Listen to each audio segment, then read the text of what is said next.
Hey everyone, welcome to a bonus episode of the Sista Brunch podcast, season 6. We are the only podcast sharing the stories of Black women and gender expansive people thriving in film, TV, and media. I'm your host, Fanshen Cox, co-creator and producer, and we are so excited to bring you this gift to close out our season 6 of Sista Brunch. Thank you, Fanshen. I'm Shawn Pipkin-West, also known as Pip. I'm a DGA director and season 6 co-host. We're so thrilled to have our guest, an entertainment veteran who has supervised the development and production of content for broadcast, cable, and streaming platforms. She's also president of CBS Studios NAACP venture. She has worked in multiple facets of the industry as a buyer and a seller and across various distribution outlets with production companies, studio, and network experience, and currently is executive producer of the CBS Paramount Plus daytime soap opera Beyond the Gates, which I love.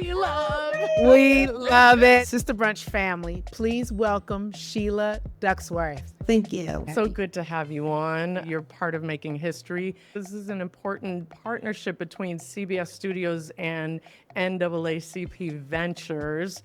And I believe this is the first show that's come out of that partnership. Is that right? It is. So the partnership began back in 2020. George Cheeks had just come on board Paramount Global.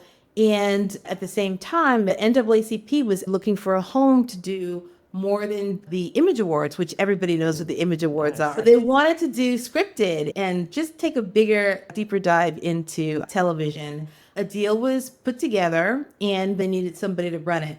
So they asked me to consider coming on board by the end of 2020. Now we've done so much in these past 4.5 years, including the soap, obviously, but this was a project that started before I even came on board. I was 10 years old when I first started watching soap operas and always wanted to do one that was more reflective of my culture. And when we started talking about me coming on board, I said I really wanted to do a soap. And surprisingly and amazingly, George Cheeks said, it's funny that you mentioned that because we were just talking about the prospect of doing one. And this was an idea that I've had for a very long time, the setting of everything. So I didn't write or create any of the characters or the storylines. That's all the genius of Michelle Belgine. But I did have the idea that I wanted to do something that lived in the DMV, and I wanted to specifically have our big, affluent, sprawling family be in what's true to life in these predominantly Black gated communities that you see in suburban Maryland.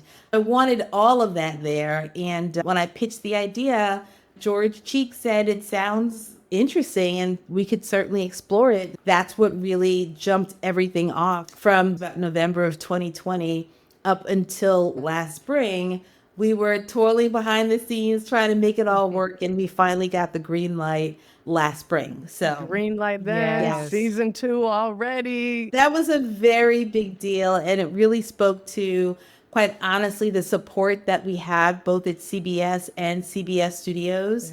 So many people work so hard, both here in Los Angeles as well as where we shoot in Atlanta. So many people that folks just would never know, from George Cheeks to the president of the studio, David Staff, to the president of the network, Amy Reisenbach, and every single department that supports this show. It is absolutely incredible, the people that have come to support it, and the PR folks and the marketing folks. Yes, we love them. We love them. We And we absolutely appreciate love them. you. I'm saying they really amplify what we're doing over here Yes. in such a great and energetic way. But there's also folks in production and in finance and in labor. It's a whole bunch of folks that It go takes a village. not to mention all the folks in Atlanta who are boots on the ground making it all happen on a day-to-day basis. So it's a lot of folks. I love it. We will definitely dive into the show a little bit more, but we want to take you back personally. You mentioned when you were 10, you watched soap, so we want to know what your favorite one was, but also what was your journey to ending up being the executive producer, creating this show. What was the journey to get here? And did you live in a were you beyond the gates? I always joke I was in a Peyton Place. It was not a gated community, but it was a community where a lot of folks knew each other. I actually wasn't allowed to watch a lot of TV growing up. My dad grew up on a farm, and so nobody could sleep in the house. The only way that I got to see TV was to get up earlier than him. So I would get up at the crickety crack of dawn, which I still do today. I'd get up at the crack of dawn because I could sneak in like the Great Space Coaster or anything else that was on TV. And that's what I would do until he would wake up and say, turn the TV off. To answer your question about my favorite, it was General Hospital. General Hospital. Luke and Laura. Oh, I could go way back to the Ice Princess and all of the things. But that wasn't the only one. I loved Edge of Night. I loved Generations. I did. Yes. So was Generations half hour? Because that was our. It was a half hour. That was half hour. I just love TV, to be honest. It's just a love that I have for TV, but most certainly a love that I've had for soap operas. Sheila, that took me back, but I have to say, General Hospital. Yeah. I'm a fourth generation General Hospital watcher. Yeah.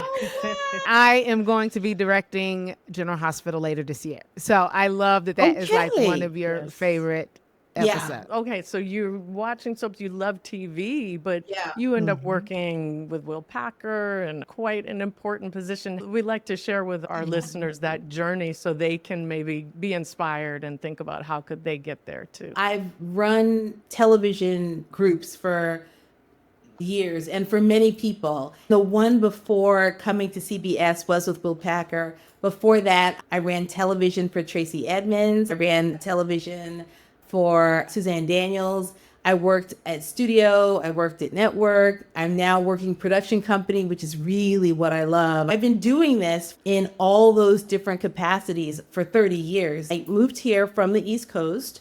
When I first moved here, before I flew out, I said, I'm going to give myself 30 days to find a job. And on day 30, I got a job delivering stuff. And I always say to people, wherever you are, just get the most that you can from it. Back in the day of the folks who know Los Angeles know that there was no Waze. There was all the Thomas Guide.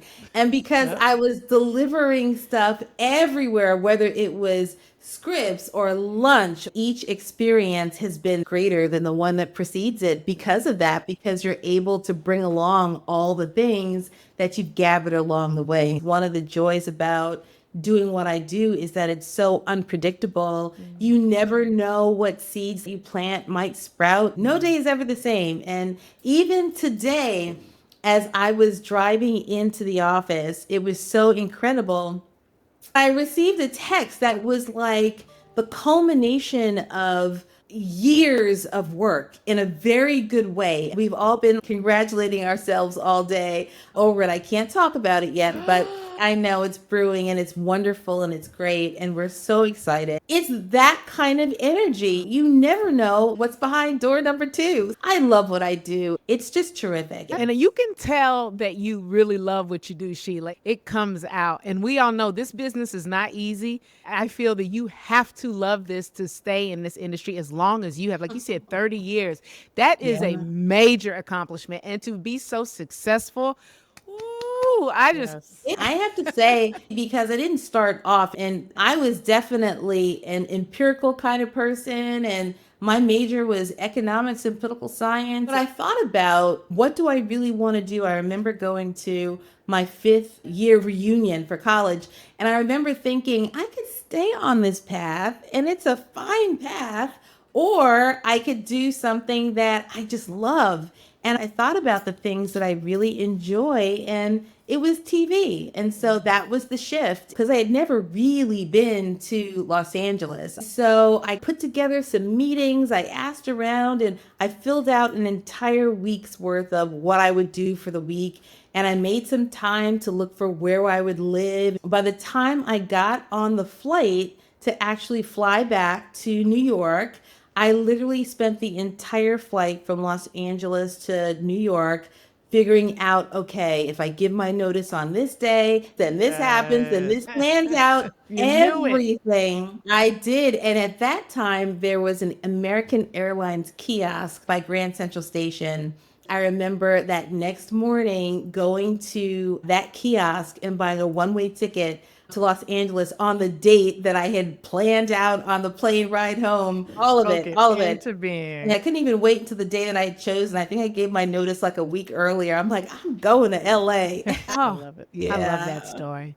It was great. So Sheila, you said this idea came about in 2020 and then you got greenlit in 2024. That's 4 years of development. Is that in television usual? Is that short? I know features can take decades sometimes, but is that the norm with television? So there is no norm. There really is no norm. There used to be a very predictable cycle in TV where you knew what was going to happen based on the calendar. At what point of the year your scripts were due, what point of the year the shows are going to be picked up. Some of that still does apply, but it's a very different universe than it used to be. And because of that, and because the universe has also expanded, broadcast used to be certainly the place where most of the emphasis was in terms of where you would sell and in terms of the platforms. Premium cable always was a thing from the time that I was selling, and that was Showtime and HBO. And then basic cable became a big thing a few years after that. And now streaming has been a mainstay for such a long time, and it's so expansive. So there are lots of ways to sell and lots of places that people like me look to sell to. It's a lot different than how the landscape looked when I first started. I really do believe the great stuff will find itself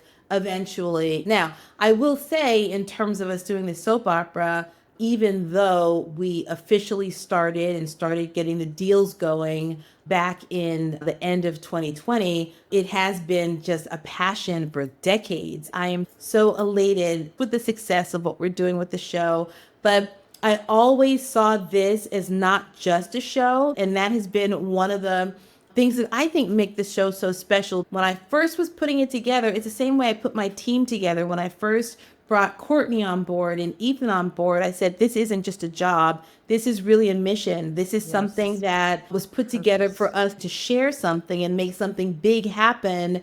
And we'll do things that are going to be great, and we never know where the road's going to take us. But first and foremost, this is really about building. And fortunately, they are just the most amazing, smartest, incredible people. I'm going to brag on them for a minute and say, Courtney and I share an alma mater, but she also has an MBA, so she's smarter than I am.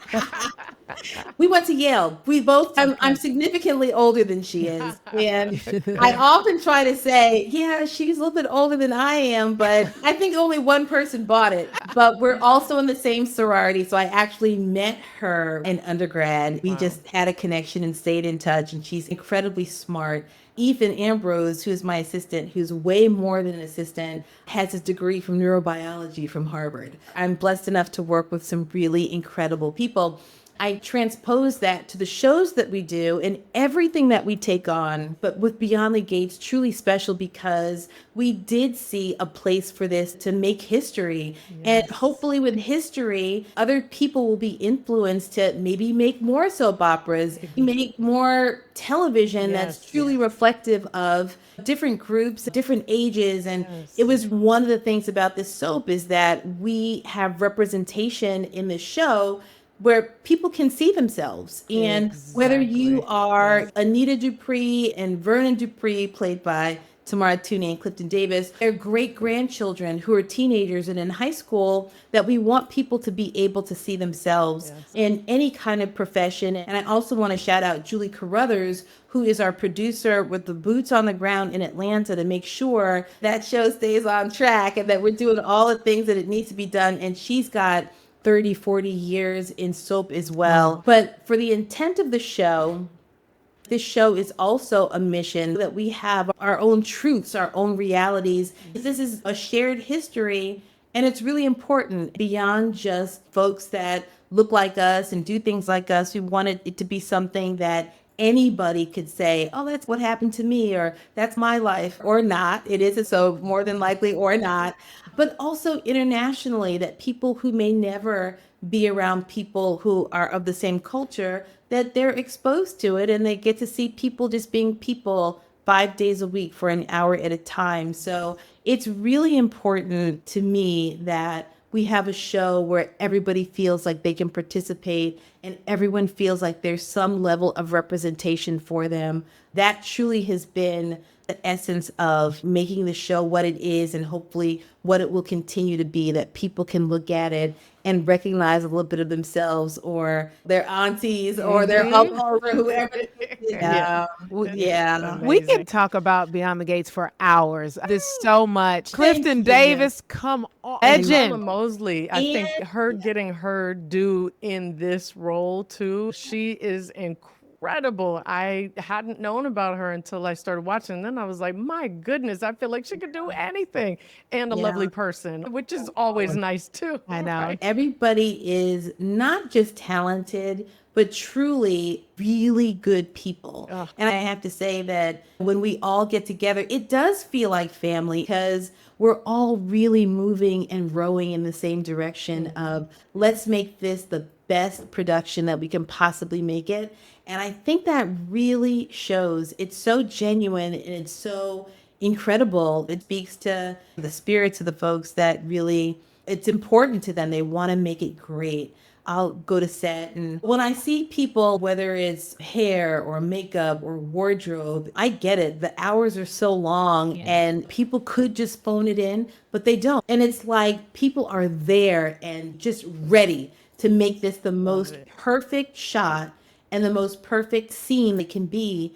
It's incredible when you work with people who care that much about what they do. We wish this for every guest. We wish this for every listener who wants to be in the industry. This is the model of how we should all be able to work and live and enjoy one another and do something with purpose and also be good and kind-hearted. Hi, this is Shawn Pipkin-West, also known as Pip. Thanks so much for supporting our podcast by following us at Sista Brunch Podcast and engaging with our post. Did you know you can also see our guests' lovely faces on the video version of the podcast on youtube.com/Trujillo Media, and that's TRUJULOMEDIA. All right, let's get back to our interview with Sheila Ducksworth. Pretty good. And now I'm going to ask you a question. Broad strokes. Sure. No pressure. You were mentioning selling, right? Yes. Selling, optioning. So let's start with a TV show, daytime versus primetime. For someone to sell or option an idea, broad strokes, what are we talking about here? Financials. The financials. The financials. So it's interesting putting daytime up against primetime. Daytime doesn't have a lot of scripted programming. It's a lot of news. It used to be a lot of reality, game shows, talk shows, panel shows. All of those really make up the bulk of what is daytime versus primetime, which are half-hour comedies and hour dramas. And the scope of them are completely different, very different budgets, very different amounts of time to make something happen. I've done all of that. I've done primetime. I've done now daytime with scripted and cable for the same thing, for hour-long shows, and talk about the difference in time and budgets. We're shooting more than a show a day. The fastest we've ever done has been block shooting 2 different episodes over the course of 6 or 7 days. Fast. Wow. But it just depends on the network saying, or the platform saying, this is the budget and these are the You make it numbers. work. And you figure out how we're going to do this in terms of the days. How are we going to do this in terms of how we're shooting this? For the soap opera, 99.9% of everything that we shoot is going to be on our stages. So it's a more predictable genre, because we know that we're not subject to the rain and the this and the that. It's completely different than shooting on practical locations, which I've done a lot of, where we're going to go to this venue to make all the scenes and everything happen. Every project is completely different and have completely different budgets and have completely different expectations about how soon we're going to make this happen, how quickly we're going to make this happen.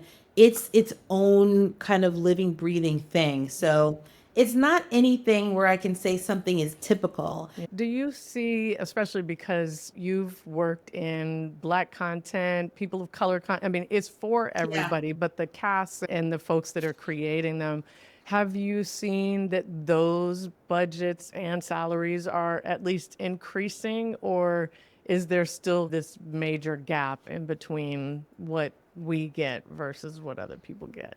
It really comes down to the project itself, to a large extent, where it's going to live. The budgets are much different from one platform like streaming to another platform where it's far more constricted. So it really depends on the project. So that takes us to our next segment, which is Let's Talk Tech.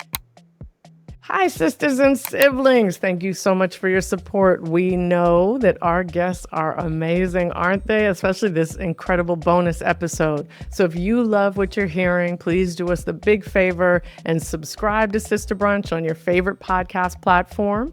And while you're subscribing, head on over to our YouTube channel, youtube.com/Trujulo Media, TRUJULO Media, and subscribe there, like the videos, leave us comments, tell us what you want to hear and learn from our guests. And when you make that comment, why don't you tell us what your favorite brunch food is, or your favorite drink, or what advice you would give to your younger self at a Sista Brunch. We also appreciate your reviews and sharing the podcast with a friend or colleague. That always helps us too. So without further ado, let's get back into this amazing conversation with Sheila Ducksworth. Hi, this is Sheila Ducksworth, and you're listening to Sista Brunch Podcast. Because you talked about what people want, and that's such an important skill to understand how to figure that out and pitch it. For Let's Talk Tech, can you share with us a term or a piece of equipment that you use that maybe somebody who doesn't do what you do, right, create this programming, that they don't know that term? One of the things that I find invaluable towards selling is putting together visuals to it. A pitch deck is something that I use for most everything that I take out the gate. It's really important that people actually not just understand what you're trying to do, but I feel that they can visualize it too, and they also get a sense of your style and the sense of the mood. First doing the soap opera, it was important because there wasn't a lot of precedent.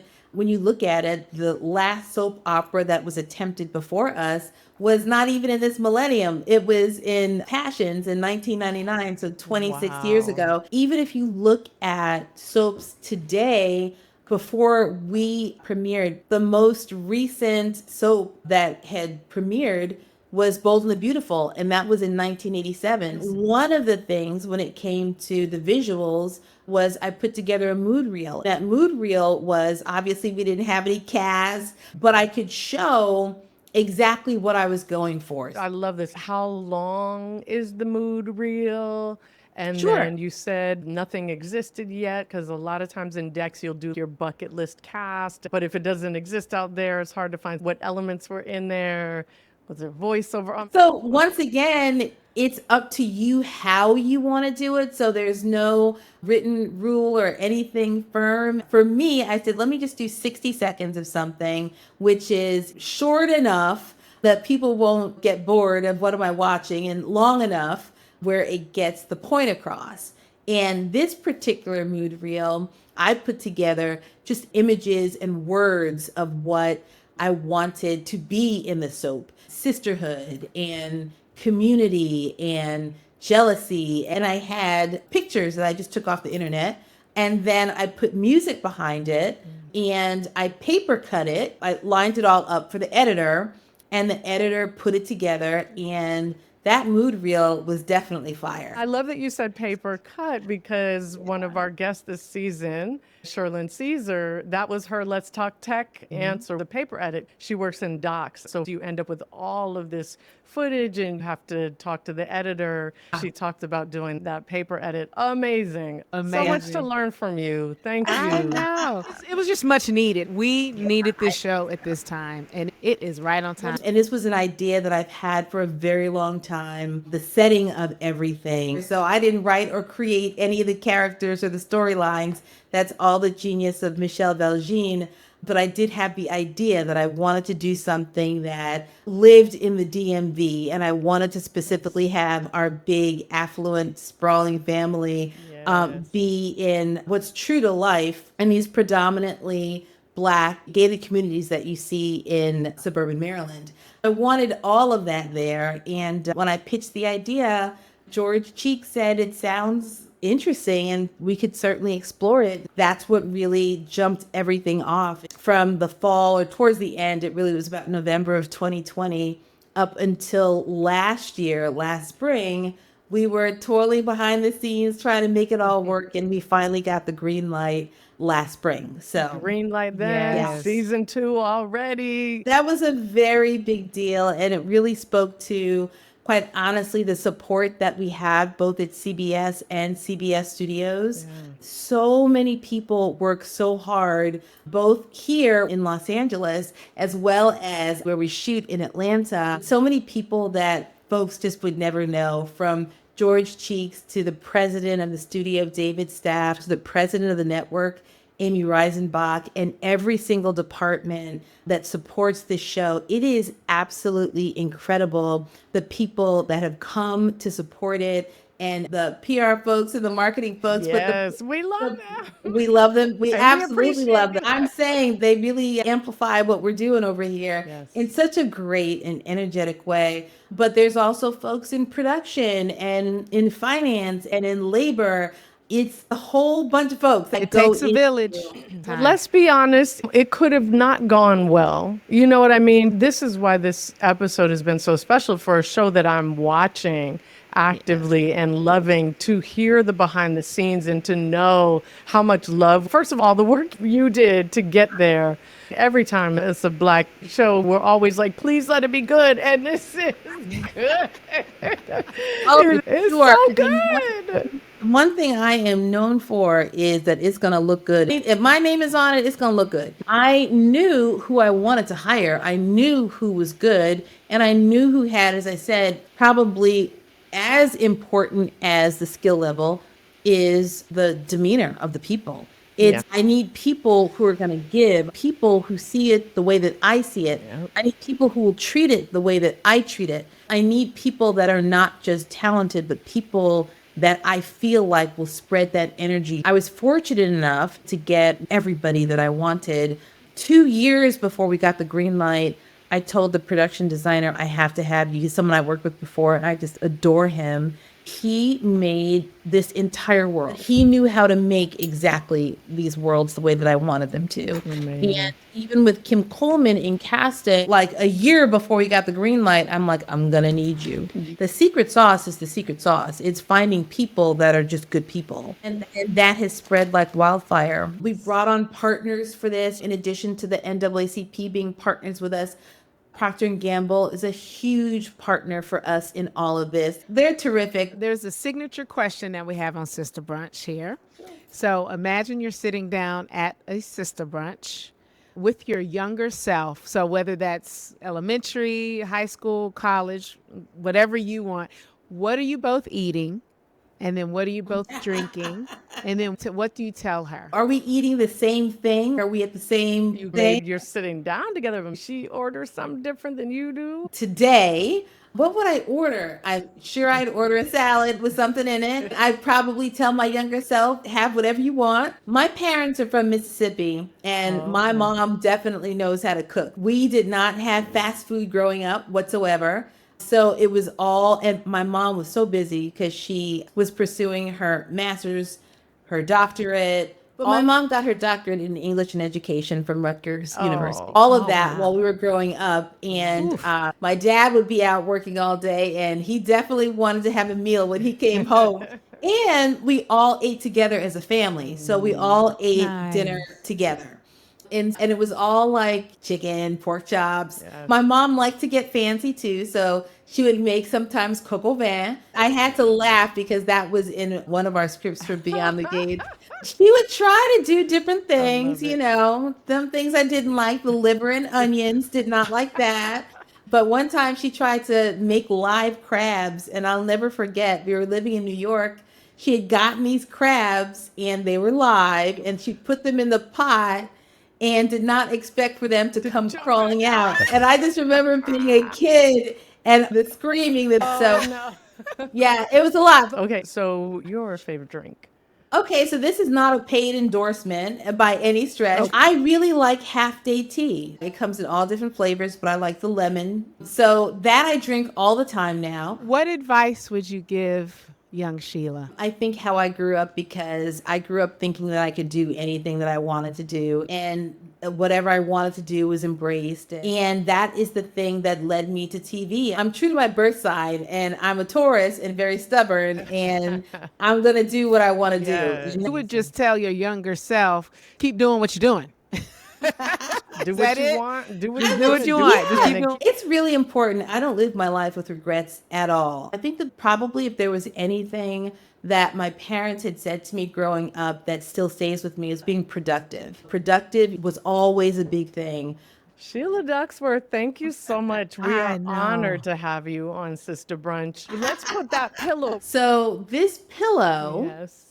was actually the pillow that I swiped from the Black Excellence brunch that Trell does. This was from Atlanta. He did a brunch for us right before we launched, and I said, I need this in my life, so I got it. It's perfect. Shout out to Trell and the Black Excellence brunch. Framed by a little black girl having joy, jumping rope. Yes. Yes. It is so Yes. important what you do. We're just honored to share a little bit of your story with our listeners. We hope that you'll come back when you get renewed for season 5 and then again for season 10. I'm calling it, Sheila, 20 years. Yes. No. At least. I have already called it. You're shortchanging us, because anyone who knows me, knows that the saying is 100+ years. It is great talking with you as well. And I have to throw some of that shine back at you and just say what you are doing and the platform that you have for people who might not live in Los Angeles and might not be in entertainment, but might aspire to be and are interested or just want to learn more. I think that what you're doing is great. You ask all the questions that made me think today. I will say that much. You made me think about a few things. It's so important that we all share what we do best and provide a platform that enables other people to be the best that they can be too. And that was one of the reasons why I was excited to come on and do this when you reached out to the CBS folks. You guys are great. Continue what you do. It's great. Thank you Thank so much. you so Sheila. much, Sheila. Thanks for joining us for another episode of Season 6 of the Sista Brunch podcast. Remember to support us by subscribing, reviewing, commenting, and sharing with your friends, family, and colleagues. We appreciate your follows on Instagram at Sista Brunch Podcast, where you can also find your community of Black women and gender expansive people. We post different industry opportunities and keep you updated on past guests. Watch, comment, share, and subscribe to our videos at youtube.com/TrueJaloMedia, and we're also on TikTok at TrueJaloMedia. Sista Brunch is brought to you by True Jalo Productions and was created by Anya Adams, Christabel Nsiabwadi, and me, Fanshen Cox. Our producer for Season 6 is Tasha Rogers. Sista Brunch is recorded on the unceded territory of the Tongva and the Chumash people in Los Angeles, California. Thanks for listening, following, reviewing, and subscribing, and we'll talk to you next week. Bye.